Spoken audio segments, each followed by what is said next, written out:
अस्सलाम वालेकुम। Welcome to learner competitive exam dear student. अस्सलाम वालेकुम। Today we will discuss causes of downfall of the Muslim rule.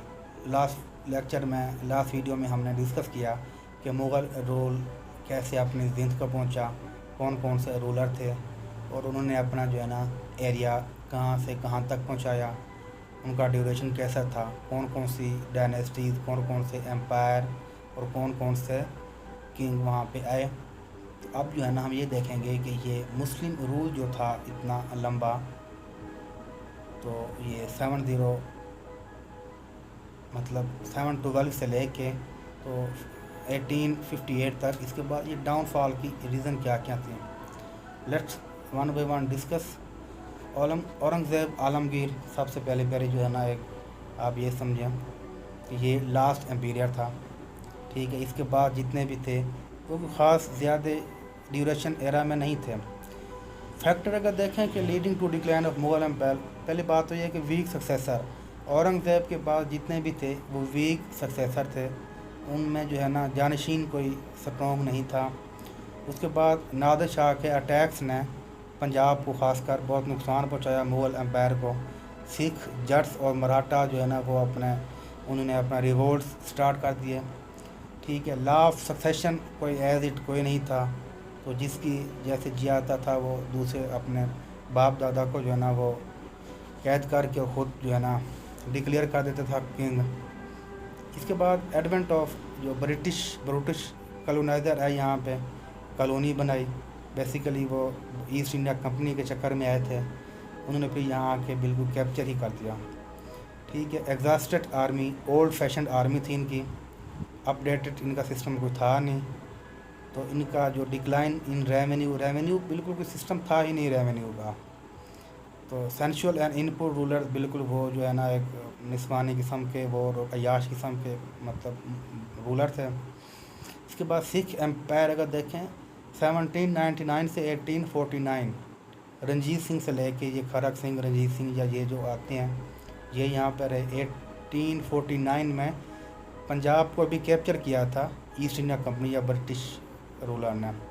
और इसको अगर डिवाइड करें तो पॉलिटिकल, इकोनॉमिक और सोशल 3 इशू में हम डिवाइड कर सकते हैं कि क्या क्या इशू थे। ये देखें पॉलिटिकल में देखें कि साइज़ जो है ना इनका बहुत ज़्यादा था, उसकी गवर्निंग में प्रॉब्लम आते थे, लैक ऑफ स्ट्रॉन्ग लीडर भी कोई नहीं थी, लीडरशिप का डिलेमा था। Western nation making their way into India, वो इंडिया को मतलब ज़्यादा इनसे वो कॉलोनी बनाने के चक्कर में थे। इकॉनमी का देखें तो टैक्सेस थे वो पोर पे लगाए जाते थे अमीराना शाहाना निज़ाम में, और taxes on all non Muslim ये भी है। जो उनका डेट अकोमुलेटेड था बाय मुग़ल एम्पेरियर, उनका कोई एज इट कोई सीन नहीं था।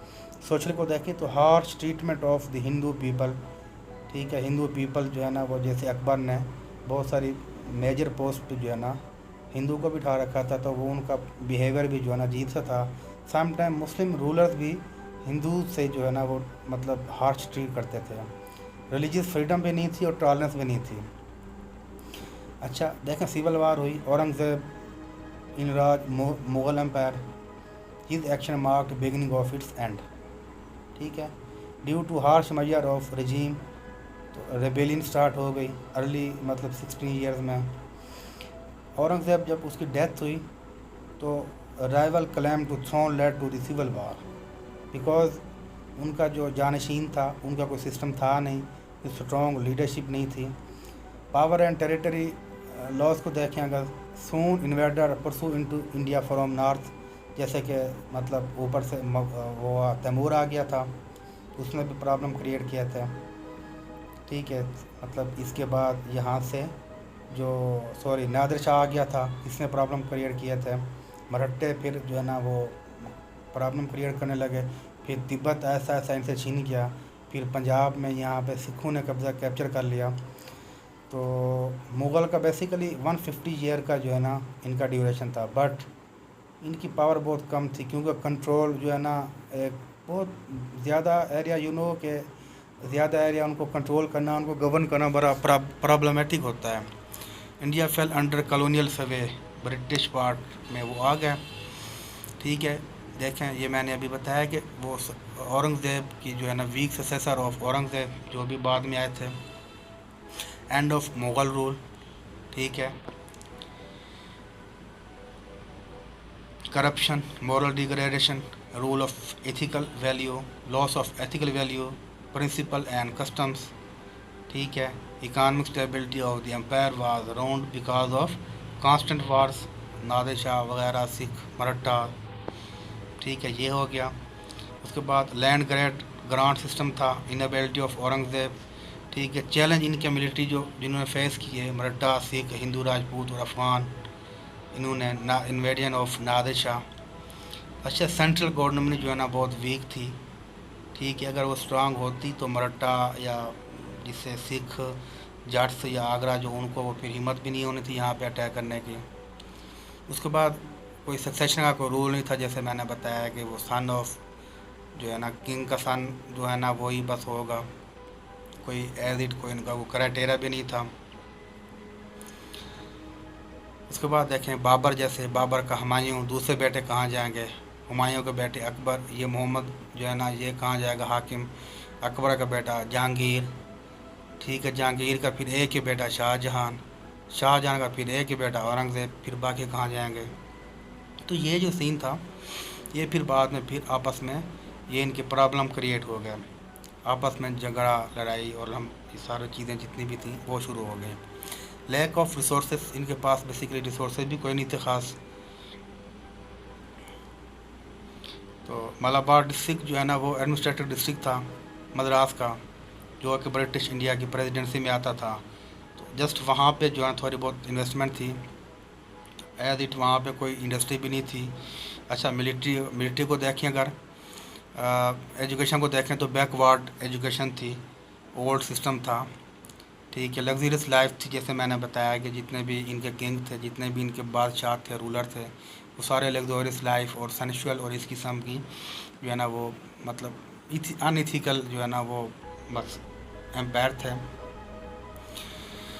अच्छा, लिबरल पॉलिसी ऑफ अकबर की जो थी, इसे दीन इलाही कहा जाता है, उसने बड़ा इसमें रोल प्ले किया था। मिलिट्री फोर्स कोई अपडेशन नहीं थी, अपडेट था नहीं। जब ब्रिटिश आए तो उनके पास तो हाई नेवी थी, वैल्यूएबल नेवी थी, रॉयल नेवी थी, उन्होंने आके चढ़ाई कर दी। जब अटैक किया इनके पास वही जो है ना जो पुराने इनके पास जो जितना भी आर्म्स थे वो तो फिर नकारा हो गए थे, इसलिए इनकी जो है ना मिलिट्री भी बहुत कैपेसिटी बहुत वीक थी। इसके बाद देखें तो नेवल पावर, ये मैंने अभी बताया कि नेवल पावर इनके पास बिल्कुल नहीं थी।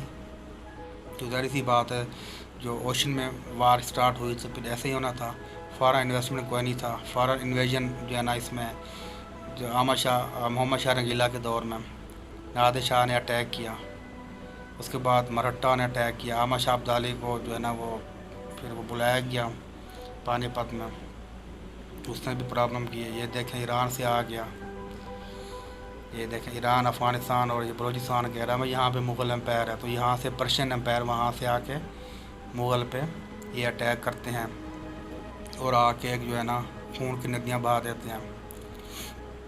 ये देखें एक मुग़ल मराठा वार हैं, तो ये बहुत सारी वार आपस में उन्हें जो है ना वो फाइटिंग हुई थी।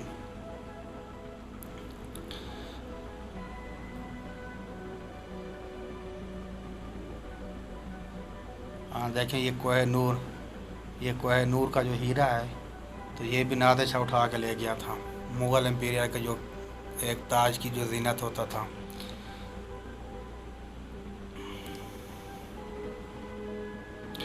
अहमद शाह अब्दाली, ये देखो, ये देखें, ये अहमद शाह अब्दाली पानीपत, ये पानीपत है दिल्ली के बिल्कुल जो है ना एक रिवर है उसके पास, तो काबुल से यहाँ तक आना, सफ़र तय करना कितना टाइम लगता है, ये देखें। तो फिर उसके बाद ब्रिटेन ने मार्च किया, ठीक है। तो जब यूरोपियन आए, ब्रिटिश ऑर्गेनाइज एंड डिसिप्लिन उनकी जो है ना मतलब आर्मी थी, और नेशनल सेपरेट था ड्यू टू इंडस्ट्रियल रेवोल्यूशन, वो बहुत मतलब एक किस्म के डेवलप थे। और helpless of imperial after 1807, when British to control of Delhi, जब दिल्ली पे कंट्रोल किया तो बादशाह बिल्कुल जो है ना वहाँ पे मुग़ल एम्पायर हेल्पलेस हो गए थे। तो ये बेसिकली वो चीज़ें थी जिन्होंने यूरोपियन को जो है मतलब ताकत दी। ट्रांसपोर्ट, ट्रेड, गुड्स, बेसिकली मैंने आपको बताया कि ये औरंगज़ेब के दौर में जो है ना ये यहाँ पे ये करने आए थे, ट्रेड के सिलसिले में आए थे। फिर बाद में इन्होंने सारा एरिया जो है ना ये जो बंगाल से लेके और ये आज जो है ना हमारा केपी तक सारा का सारा इन्होंने मतलब कैप्चर कर लिया। तो ऐसे होता है जब बादशाह जो किंग या एम्पायर जो होते हैं जब इंटरनली तौर पे जब वीक हो जाते हैं तो फिर जो इम्पीरियलिस्ट कंट्रीज़ हैं, इम्पीरियलिस्ट पावर्स हैं, तो वो आके फिर अपना जो है ना वहाँ पे मकसद, अपना एम और अपना टारगेट अचीव कर लेती हैं। तो स्टूडेंट्स ये था डाउनफॉल ऑफ मुस्लिम एम्पायर।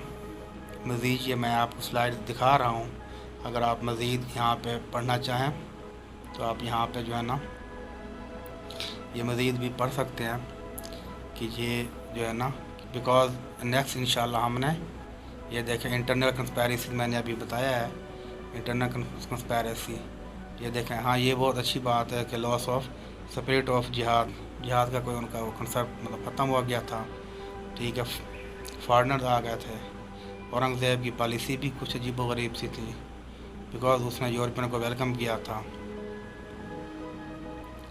तो ये मुग़ल एम्पायर थी और इसको जो है ना ये लास्ट एम्पायर था बहादुर शाह ज़फ़र।